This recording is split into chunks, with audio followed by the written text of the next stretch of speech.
কৃষিকাজ কীভাবে বৃদ্ধি করা যায়, আমাদের দেশে যারা কৃষি অফিসার আছেন তাদের উদ্যোগ নিতে হবে এবং যুব সমাজকে এগিয়ে আসতে হবে এবং কৃষিকাজে যে প্রফিটেবল লাভটা এটা তাদের মাঝে তুলে ধরতে হবে।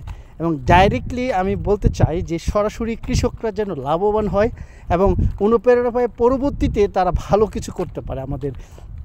তারা উৎপাদন যদি ভালো করে তাহলে আমাদের দেশের লাভ হবে, এটা আমি মনে করি।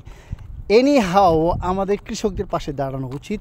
আর কৃষকরা ভালো কিছু উৎপাদন করতে পারলে, দেখেন এই যে ভুট্টা, মরিচ, একটা চাষ করতে দীর্ঘ সময় লাগে এবং অনেক পরিশ্রম যায়। আপনি জানেন কি না, আমি মাঠে গিয়ে দেখছি যে কী পরিমাণ কষ্ট তারা করে একটা ফসল উঠানোর জন্য।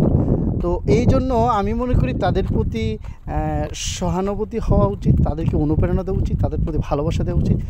পরামর্শ সবসময় একজন মানুষের 3-4 মাসটা একটা পরিশ্রম করে একটা ফসল উৎপাদনের জন্য, এই সময়গুলায় তাদের দেখবেন যে হঠাৎ যদি ফসলের ক্ষয়ক্ষতি হয়, বন্যায় হয়, তারা বিপর্যয় ভেঙে যায়। তারা যেন ভেঙে না পড়ে তাদের পাশে দিয়ে এগিয়ে আমাদের সহায়তা করা দরকার এবং তাদেরকে ইন্সপায়ার করা দরকার যে এইটা আপনি এটা করছেন, পরবর্তীতে ভালো কাজ করার চেষ্টা করুন, কিভাবে করলে আপনার ফসলটা বৃদ্ধি পাবে। সেই পরামর্শগুলো দেওয়া আমাদের প্রত্যেকের উচিত। সো দেশের উন্নয়নের জন্য আমাদের কৃষির ভূমিকা অপরিসীম। সর্বশেষে এইটাই আমার কাম্য।